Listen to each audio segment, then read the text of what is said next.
Mark Hall Patton is one of the country's most renowned experts on 20th century artifacts, antiques, and collectibles. He's administrator of the Clark County Museum System in Nevada, but is best known as the go-to expert on the History Channel's hit show, Pawn Stars. Over the years, he's been called upon to establish the authenticity and historical significance of a wide variety of items brought to the world-famous gold and silver pawn shop, where he's affectionately known as the Beard of Knowledge. He himself is also a collector and the author of 2 books and over 400 articles. Mark, it's my pleasure to have you on the show today. Welcome. Well, thank you. I'm happy to be here.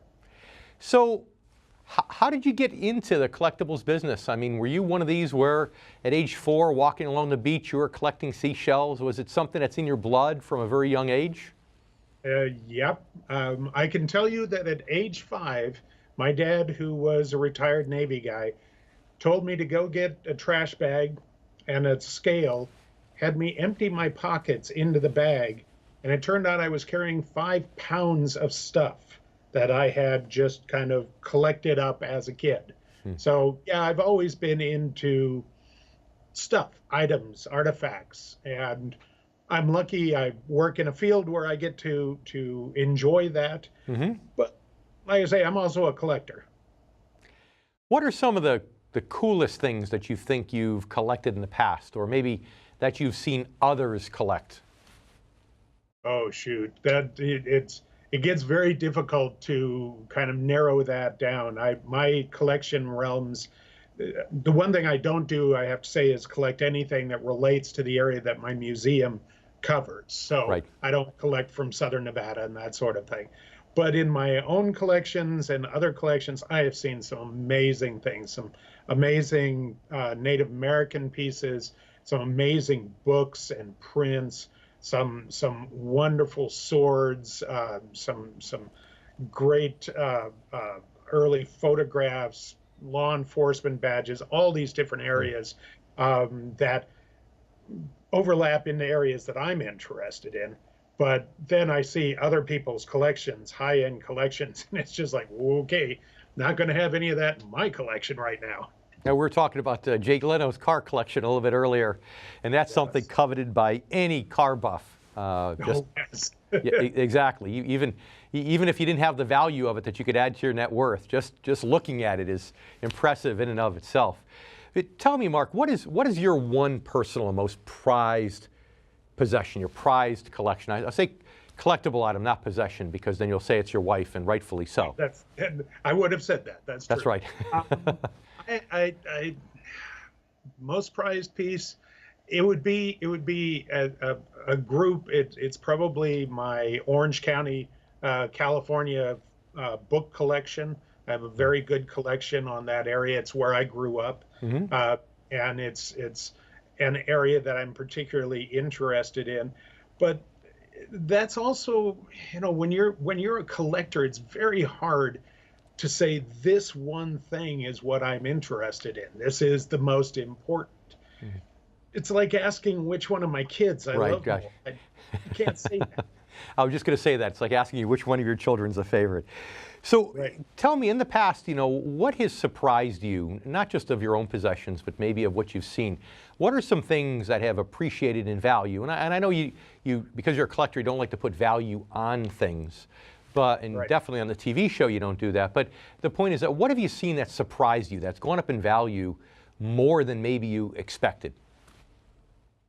I think because I'm not a sports person, often when I see things that are current sports pieces that get very expensive, I'm always kind of startled by that, and I worry about the values that people place on them. I think that they forget the fact that they are time specific for that value. I can understand, for example, in another area, I think of art, when you see classic paintings that have painters that have stood the test of time, that everybody agrees, if you've got a Leonardo da Vinci or a Michelangelo or a Rubens or a Vermeer, yes, those are high-end pieces. But when you see contemporary pieces, Jean-Paul Basquiat, somebody like, you wonder if it has the same shelf life in terms of value as a Picasso, which I I get completely is. Stay with us, please. We need to take a commercial break right now, Mark. Please don't go away. And you too, stay with us for more right here with Mark on the Income Generation. And now it's time to welcome back Mark Hall-Patton. Not only a star of the hit series Pawn Star, but Mark is also one of the country's most renowned experts in 20th century artifacts, antiques, and collectibles.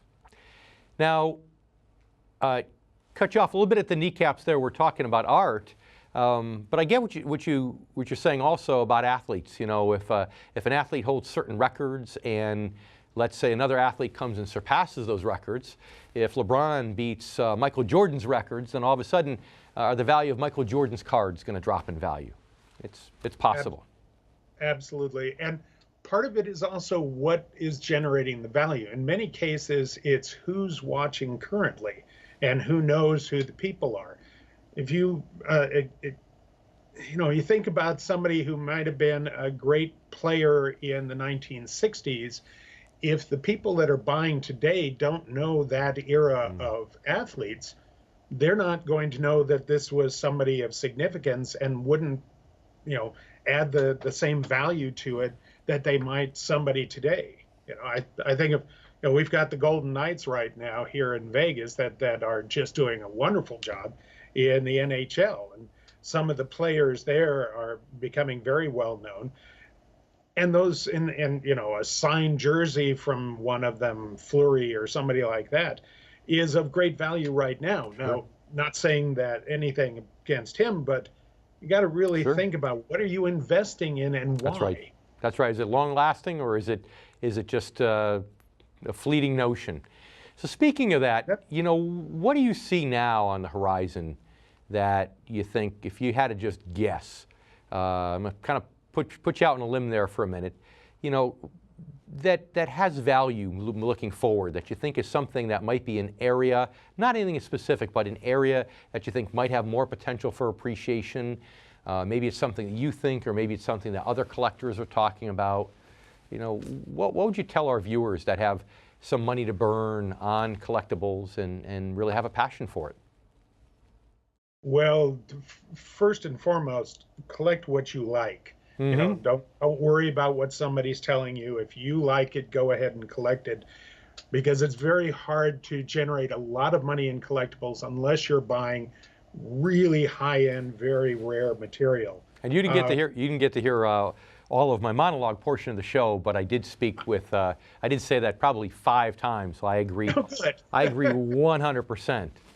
We're in agreement on that. But if you were flipping a coin, if you were throwing it out there, just speculating for ha-has, saying, well, what you think might actually have more upside potential, or what other collectors are focusing on right now in terms of categories of collectibles, what would you think? What would you guess? I think that we're going to see an upswing in electronic devices. I think that you're going to see people in another 15 or 20 years looking back at their childhood and saying, oh, I want one of these. I want an iPhone, whatever, just to have it on the shelf, so that, my friends and I can look at it and laugh about the old days. Sure. And that's a lot of times that is what tends to drive collectibles. It's what you remember from your childhood. I would never say to, for example, invest in Coca-Cola memorabilia. There's a market for it today, but I don't think that market's going to hold up, because people today aren't going to look back at the iconic brand look and see it in the same way. That you have to, whatever you're going to invest in, if you like it, then invest. But if you want to make money on it, pick ones. You want to pick areas where there is a group of people coming up who are going to want to collect in that area in the future. One of the areas I collect are law enforcement badges. Now, part of the thing about law enforcement badges, one, there's laws about them, you got to be aware of those. But 2, there's always going to be new people going into law enforcement, and there's going to be a certain subset that are going to be interested in collecting the history of their department or their particular area, and that that's going to build and retain value. Mark, we need to leave it there for this block here, but I'd like to talk to you a little bit later on, another segment, if you can stay with us. I want to ask you more about that. And you stay with us too. We'll be right back on the Income Generation. Now it's time to welcome back once again the go-to historian on Pawn Stars, Mark Hall Patton. Just a couple more questions here. You know, you made me feel good that in my spare drawer I actually have my old flip phone still kicking around. That might be worth something. Although I wish I'd kept my box phone from 1987. That would really be worth a lot. That's right.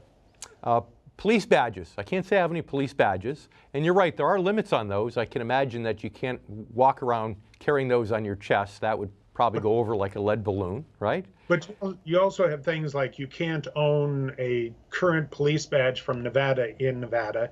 You can't own a current LAPD badge. You have to know about those, but that doesn't mean that you can't own older stuff. And with a different style, you mean, that look different? Yeah. Mm-hmm. Okay. And you know, you can't use them, obviously, but the fact that there's always going to be a growing market of people interested in them and in patches and that sort of thing. You want to collect in an area where you're building new collectors to come behind you. Mm-hmm. You don't want to do what happened to, say, stamp collecting, where it became too expensive for a long time for young collectors to get into the field. Sure. That kills off the collections. Yeah, I mean, I hadn't thought about it that way, but you're absolutely correct. How about the internet? Talk to us about the internet. How has the internet changed the hobby of collecting? It's made it much broader, much more egalitarian. You can find anything you want out there. Sites like eBay and that, I don't know whether I can say that, but you know, sites like that, the online auctions. You know, everybody goes there and they collect their stuff, but it has killed off a lot of the brick and mortar and the shows and places where people went, and they may have been looking for, say, rosewood pottery, but they saw some early glassware that they got interested in. And it's had a real mixed effect on collecting, where it's killed off a lot of dealers or moved them online, but it's killed off the serendipity of finding new areas that are interesting. And an example in my case, I was reading a series of books on collectibles that Time Life put out many years ago, and I found out about lightning rod ornaments, which are glass balls that were put on lightning rods. I thought that was a fascinating idea, and I've got 15 of them in my collection now. You know, they're not worth a great deal of money, but it's something I can pull out and show to somebody and say, do you know what this is? And it's a conversation starter, and it's just fun. Pretty neat. I wouldn't have known that. So Mark, I would say the one thing is, I may have put some people out of business per se. I think the good news with the internet is at least it made collectibles a little bit more liquid. So at least when you're trying to sell something, hopefully it's a little bit more of a liquid market. It's almost like eBay's almost like a stock market, for stock exchange for the collectibles. So we need to call it a wrap today, Mark. Unfortunately, all good things must come to an end, but I've had a lot of fun here today with you, so thank you. Thank you. It's good to talk to you. And all of you stick around too. We have more today on the Income Generation. We'll be right back in a moment.